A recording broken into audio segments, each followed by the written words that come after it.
nearly $50 million worth of cocaine. The Olympics to being chased by an FB. This is the crazy story of a snowboarder crossing. He grew up snowboarding at his grandparents' resort at a young age. He showed potential at 15 team, made the Canadian national team at 21.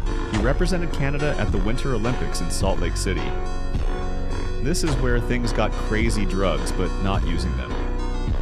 Selling them in 2008, he was arrested for trying to buy 24 kilos of cocaine. He would spend 4 years in jail. But while incarcerated inroads to Mexican drug cartel when he's released, he immediately got busted for attempting 15 tones before he could be arrested. He went on a run from Mexico. He spearheaded an operation, becoming the largest cocaine distributor in North America, moving about $1 billion of cocaine a year.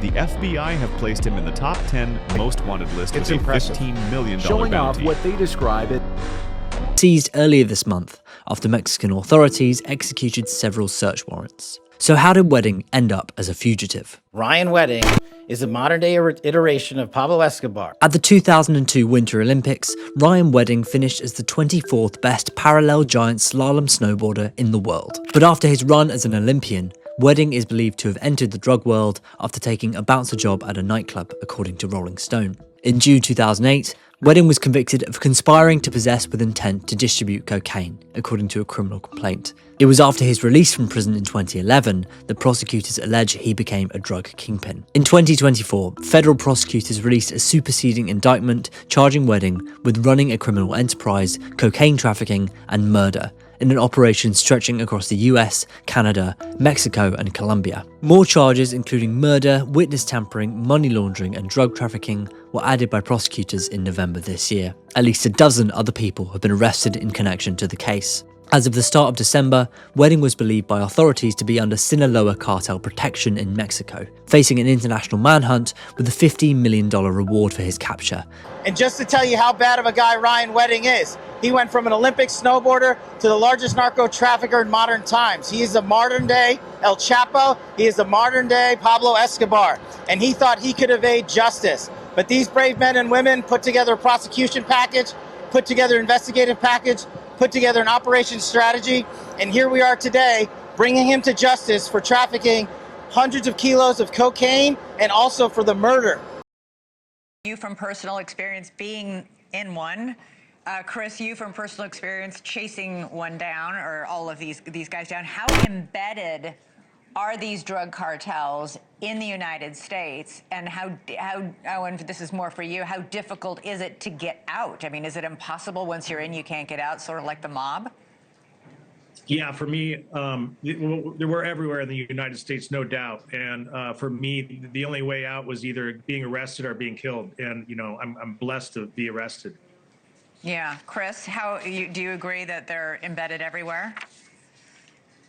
Drugs long enough, and until very recently, it was always a losing battle. There was always more drugs. There was always demand. You'd knock off kilos. You'd knock hundreds, tons of kilos, and arrest some of the lower level people. We always were trying to work our way up to the kingpins. But again, as long as there's a demand, it's a losing battle. And then you have the compromised government of Mexico right there on our border. Yeah. You know, giving them basically free passage through the country. Actually true that show narcos is right spot on. Yeah. I mean, spot on. The Mexican government either, as I said, is intimidated or compromised. Yeah. And you know, it's plomo or plata. Most importantly, you do not get to be a drug kingpin and evade the law. Make no mistake about it. Ryan Wedding is a modern-day iteration of Pablo Escobar. He's a modern-day iteration of El Chapo Guzman. This Justice Department and this FBI will work with our Canadian counterparts and the government officials across the world to bring him to justice. If you ever actually want help catching this man, you have to stop making him look so seriously cool. Because he is responsible for engineering a narco trafficking and narco terrorism program that we have not seen in a long time. He will not evade justice. We are here today because this Department of Justice, behind Attorney General's brilliant leadership and the Deputy Attorney... If I told you this is the most dangerous motherfucker on the planet right now. ...to go out there and make sure these animals are brought to justice. And that's exactly what we will do. This is one of the most insane things I have ever seen. We have FBI's most wanted criminal Over here bragging on Twitter, talking about we just seized $40 million worth of Operation Giant Slalom's motor. Ryan Wedding taunting the CIA via Instagram. He is most notable in the car world because he recently had his one of 6 Mercedes-Benz CLK GTR Roadster. I just seized a $13 million Mercedes-Benz CLK GTR. This particular GTR is one of 6 Roadster, making the rarest and most valuable Mercedes ever built.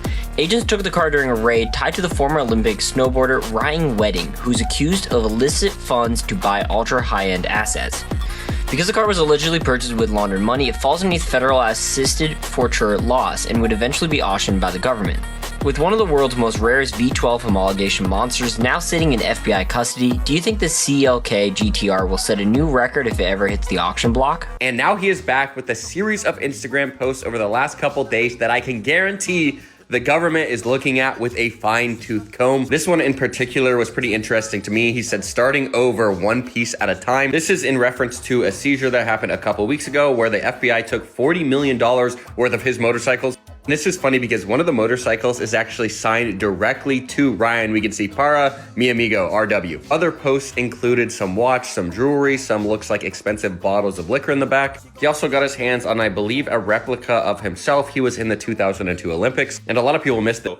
He cool as fuck for that. 40 million just in bikes, talk about a side hobby. And he also... But this is on top of like an entire Louis V chest with a Louis V couch. It's $15 million to stop a man called Giant, Public Enemy, and El Jefe as nicknames. Because if he had this in Mexico, he from Canada, had cribs in the U.S., it's like, I know this is one of them in the ferry. Your fascinating story. The FBI has captured a suspect on its top 10 most wanted list. He was just brought back to the United States from Mexico. Gigi Graciet is at Ontario International Airport with the details. That's right. It's official. Ryan Wedding is now in the custody of the LAPD. He arrived there on that government plane at 7:53 here at the Ontario airport, directly from Mexico City, where he was arrested. Ryan Wedding, whose aliases include El Jefe, the boss, Giant, and Public Enemy, was arrested last night just outside Mexico City. The former Olympian turned accused drug kingpin and murderer had been on the FBI's most wanted list, with a $15 million reward offered for his capture. Wedding accused of running a major transnational drug trafficking network that the FBI says shipped tons of cocaine from Colombia through Mexico into Los Angeles and then onto Canada. He's also accused of ordering hits on rivals, with multiple murders now attributed to him, including the shooting deaths of 2 members of a family in Ontario, Canada, back in 2023. Reportedly in retaliation for a stolen drug shipment from Southern California. This has been a Ryan Wedding looked completely unconcerned after being arrested. No one expected that. In order to reduce his sentence, he had already made 3 chilling plans. Just yesterday, Ryan Wedding was finally arrested. But many people were curious. Why did he still look so calm after being taken into custody? In fact, he had already prepared 3 plans in advance to give himself the best chance of a lighter sentence. First, as we all know, turning yourself in and being arrested by the police can lead to very different sentences. Ryan understands this very well. Once things could no longer be covered up, stepping forward early could at least give him an advantage for showing a cooperative attitude during sentencing. By lowering his posture first, he leaves room to negotiate later. Second, he actively cooperated with the police investigation and told them everything he could. His goal was to change his role from someone who was simply waiting to be sentenced into someone who was still useful. He knows that as long as he has value, there is room for negotiation, and the chances of getting a reduced sentence naturally increase. The last point is actually the most critical. Before everything fully blew up, he had already contacted Trump and secured a chance for a pardon because he had this backup plan. Even being arrested and investigated was, to him, just part of the process. That's why he didn't feel the need to look panicked. Into Wedding's global drug trafficking organization, which used Los Angeles as its primary point of distribution.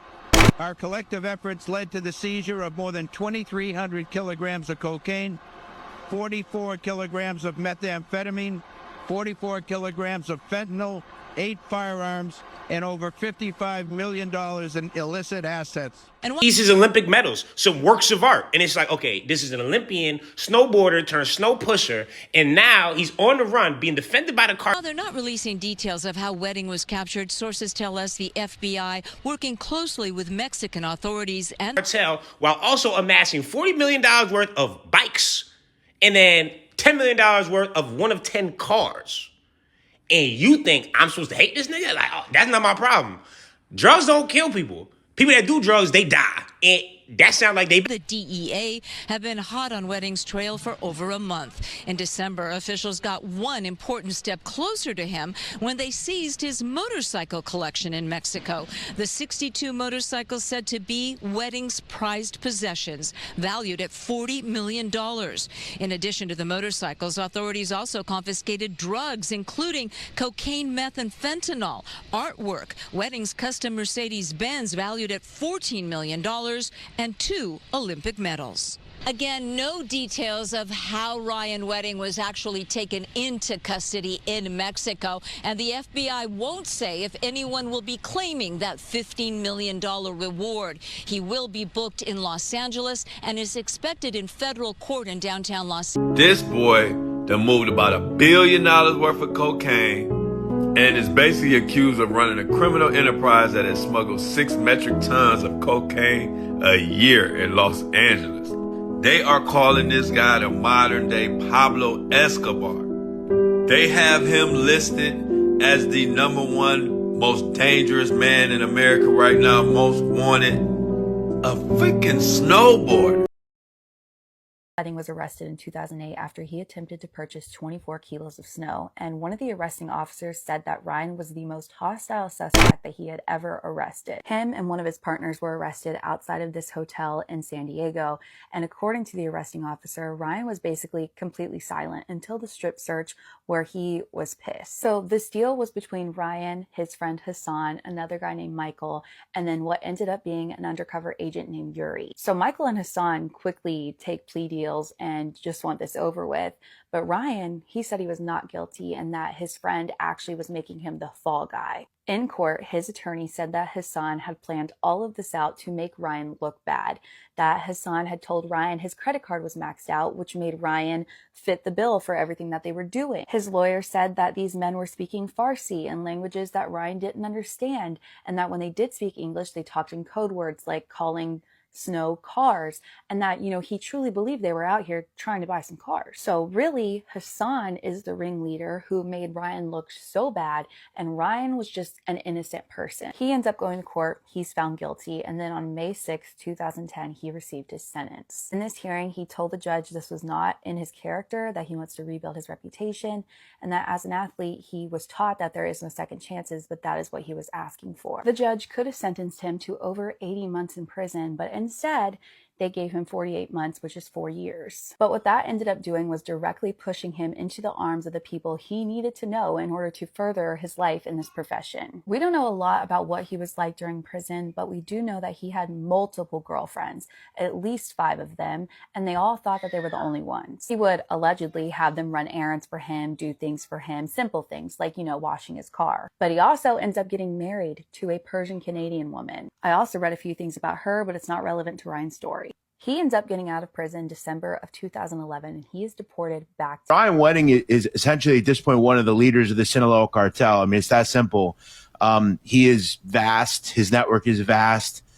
He has no problem taking people out if he needs to.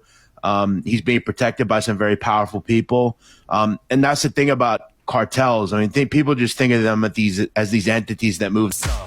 They're actually essentially Fortune 500 companies that have hundreds of thousands of people that work for them. Their reach is vast, and they're providing a lot of, and they're doing a lot of other things. Ryan James Wedding, Olympian and Kingpin of the White. We have the indictment right here in black and white. Let's get into it. Ryan James Wedding, this man has been indicted in California federal court. And the indictment is lengthy, charging him with counts from conspiracy to distribute the white, to conspiracy to commit red rum, to money laundering, and a host of other charges, including witness tampering. He is innocent unless proven guilty, but what's in here is pretty damaging. Mr. Wedding was ahead of this big, huge enterprise called the Wedding Drug Trafficking Enterprise. And they referred to him as Conrad King, Jesse King, El Coco, boss, buddy, and public enemy.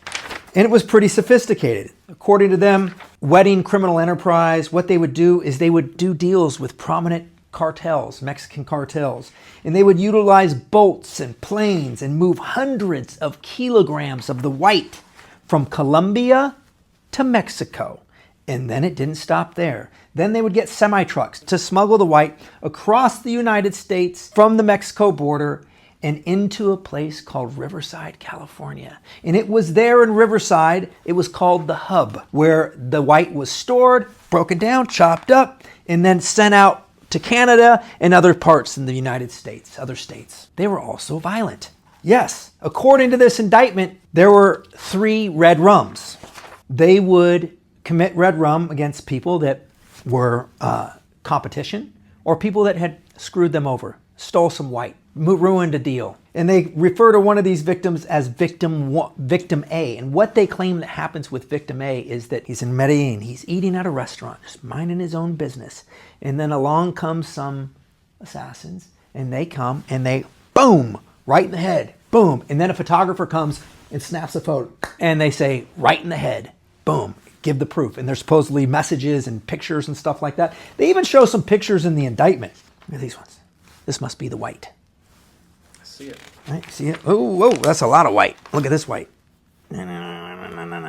Crazy. So then there are 2 other red rums that happen when they believe one of their shipments was stolen. And they go into a house, kick the door down, and bang, bang, bang, bang, bang. One dude is injured, but 3 other people, B, C, and D, are dead. Now, according to the indictment, it looks like they got a lot of evidence. There's pictures, there's text messages, there's money going into the Tether accounts and to the USDC, and it looks like a lot of stuff is being traced. Peel Regional Police announced their biggest drug seizure ever. Now a CBC News investigation finds that massive bust, Ryan Wedding to the line, may be linked to former Olympic snowboarder turned alleged crime boss Ryan Wedding, one of the FBI's 10 most wanted fugitives. What's the likelihood that network's still active in your region? Very likely. Whoa. Last fall came a flurry of arrests from this Florida mansion to Colombia and Canada, all in hopes of dismantling Wedding's alleged criminal network.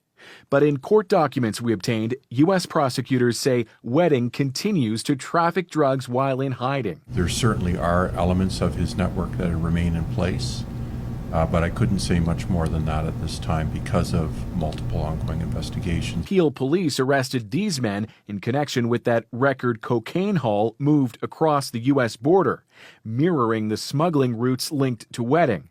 His accomplices stand accused of concealing cocaine bricks in secret truck compartments. Cocaine is not manufactured in Canada. It can only come from outside of Canada, predominantly through the Mexican cartel. This prison, Ryan Wedding got married to someone who would change the trajectory of everything. Miriam Andrea Castillo Moreno, the mysterious Iranian-born businesswoman with a story of her own. You've waited for this. Let's get into it. First thing, almost everything we know about her comes straight from FBI files and U.S. prosecutor records released during her sanctions. That means whatever you're about to hear isn't rumor. Castillo Moreno came from Nuevo León, Mexico, and even before she crossed paths with Wedding, she had already built a reputation, an entrepreneur dealing in high-end luxury items, cars, designer goods, motorcycles. On paper, she looked like someone hustling for glamour. In reality, she was sitting on a network far darker than anyone realized. The details of their prison marriage are concealed. No public photos, no timeline, no love story. But what is clear is what she did once they were together. According to prosecutors, she coordinated the money. She funneled drug profits into luxury assets, washed the cash, covered the tracks, managed transactions, and kept the wheels turning. But that's just the surface. She also had ties, familial or otherwise, to people connected to a cartel. And those ties didn't just help move product. They kept Wedding alive. Because as soon as he stepped out of prison, the FBI never stopped watching him. And Wedding was stepping into a world where one wrong shipment or one missed payment could mean someone putting your body in a trunk. Here's the part people forget. The Sinaloa cartel had already built a freakishly efficient pipeline into Canada. Coke houses in Tucson or Phoenix, then driven up to Washington state. From there, helicopters carried it over the border and dropped loads in the forests of British Columbia, like Amazon Prime for criminals. And Wedding was running one of the major cocaine distribution networks in Canada, a serious earner. So, as long as he paid the tax, the cartel kept him protected. But Miriam wasn't just laundering the profits. She was financing the operation, extending credit, wiring money, buying assets, and keeping the business liquid. There's an old rule in organized crime. Violence may run the streets, but money runs the mob. If criminals can't spend, invest, or hide their profits, then there's no point risking bullets or prison. She made sure the money moved. And then came the most shocking part of the FBI's findings, far beyond the cars, the jewelry, the financial networks. According to investigators, Castillo Moreno didn't just move the money. She helped him conduct acts of violence, coordinating threats, targeting people, and sending hitmen after them. That's the woman he married, in order to build the empire together. But here's where the Bonnie and Clyde story gets messy. Because Wedding had a weakness, and it wasn't drugs. It was women. Even back when he was locked up, prosecutors complained that a rotating cast of girlfriends kept showing up to his pretrial hearings. One of them even got disciplined for flashing him her boobs in the jail. When U.S. officials released the Treasury sanctions announcement, they didn't just put up Wedding's photo. They placed two women side by side, his wife and his Colombian girlfriend, Daniela Alejandra Acuna Macias. 23 years old, born in Barranquilla, Colombia, a city with a Caribbean port that's been a cocaine superhighway for decades. According to authorities, Daniela collected hundreds of thousands of dollars from Wedding to maintain a lifestyle funded by violent narcotics trafficking. They say she wasn't just spending the money, she was gathering intelligence for him, tracking rivals and passing information, helping him stay one step ahead of the bullets and the badges. But she was not named in any indictment. So while Wedding was hiding from the law, dodging cartel politics, and building a cocaine empire, he wasn't exactly living like a fugitive. He was living like a man who believed he'd never get caught. If the current allegations are true, then Ryan Wedding isn't just some fallen athlete who drifted into trouble. He's a seriously dangerous figure. We're talking about a man accused of ordering 3 known murders and helping move an estimated 60 tons of cocaine a year from Colombia into Canada. According to Liam Price of the RCMP, that's Canada's national law enforcement agency, Wedding allegedly teamed up with both the Hells Angels and a criminal coalition known as the Wolfpack Alliance, a network of organized crime crews spread across the country. Once the cocaine hit Canadian soil, that's supposedly who handled the distribution.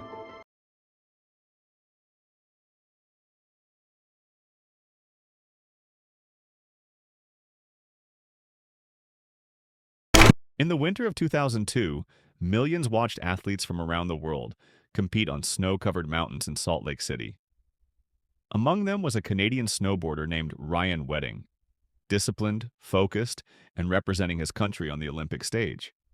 At the time, there was nothing to suggest that this athlete would one day be accused of running one of the most profitable cocaine trafficking operations in North America, or that his name would later be mentioned in the same conversations as El Chapo. This is not just a story about crime. It's a story about transformation, ambition, and how power moves quietly through the modern drug trade. Ryan Wedding was born in Canada and rose through the competitive snowboarding world during a time when the sport was gaining global recognition. Snowboarding in the late 1990s and early 2000s wasn't just athletic, it was cultural. Sponsorships, travel, and access to elite circles came with success. Wedding competed in parallel giant slalom at the 2002 Winter Olympics. He wasn't a medalist, but he had reached a level most athletes never touch. For many Olympians, the Games are a beginning. For others, they're a peak. When Wedding's athletic career ended, the structure disappeared. The training, the discipline, the spotlight. What replaced it would slowly pull him into a very different world. By the mid-2000s, Wedding was no longer known for snowboarding. He drifted into nightlife, working security, moving in circles where drugs weren't rare, just business. Law enforcement records show his early involvement in marijuana operations before moving into cocaine distribution. This wasn't unusual. Cocaine offered higher margins, tighter networks, and faster access to serious money. In 2008, Ryan Wedding was arrested in the United States during a cocaine transaction involving an undercover agent. He was convicted and served time in federal prison. For many, prison is an end. For others, it's a classroom. Investigators later said that during incarceration, Wedding built relationships, learning logistics, contacts, and the mechanics of high-level trafficking. When he was released, he didn't disappear. He scaled up. According to U.S. prosecutors, after his release, Wedding became a central figure in a transnational cocaine trafficking network operating between Colombia, Mexico, the United States, and Canada. Authorities allege that the operation moved tens of metric tons of cocaine every year, generating up to $1 billion annually in wholesale value. This wasn't street-level dealing. This was infrastructure. The cocaine reportedly originated in South America, moved through Mexico, crossed into Southern California, and was then transported north, particularly into Canada, where wholesale prices were higher. Wedding's role, according to investigators, was coordination and distribution, not production. He didn't control coca fields or labs. He controlled routes, buyers, and protection. And for protection, prosecutors say he aligned with one of the most powerful criminal organizations on Earth, the Sinaloa Cartel. The Sinaloa Cartel isn't a single group, it's a network, a business ecosystem built on alliances, violence, and logistics. El Chapo once sat at the top of that ecosystem, but after his capture, the cartel fractured into semi-independent factions. Ryan Wedding was not the boss of Sinaloa. Instead, investigators say he operated under its umbrella, paying for protection, access to routes, and enforcement when needed. This is how modern trafficking works. Not one king, but many operators. Wedding's value wasn't brutality or territory, it was reliability. He moved product efficiently, avoided publicity, and for years, avoided arrest. As indictments piled up and arrests closed in, Wedding disappeared from public life. Authorities believe he spent years living in Mexico, protected by cartel connections, insulated from extradition, and constantly moving. While on the run, investigators say he used multiple aliases, encrypted communications, cryptocurrency for laundering, trusted intermediaries to relay orders. Despite being a fugitive, he allegedly lived comfortably. Law enforcement later seized or identified assets connected to him, including luxury vehicles, high-end motorcycles, some collectible and rare artwork, jewelry, large amounts of cryptocurrency. Ever feel busy, but not moving? Your mind full, but nothing clear? I wasn't lazy. I wasn't broken. I just didn't have a system. Clarity isn't motivation. It's structure. And structure can be learned. It's structure. And structure can be learned. The Free Clarity Protocol. A 3-day system. Unlike flashy narco figures who flaunt mansions and social media fame, Wedding reportedly kept a low-visibility lifestyle, expensive but controlled. This restraint may be why he stayed free for so long. Prosecutors allege that Wedding's organization wasn't just about logistics. It enforced loyalty through fear. Court filings connect his network to multiple murders, including killings tied to stolen drug shipments and suspected informants.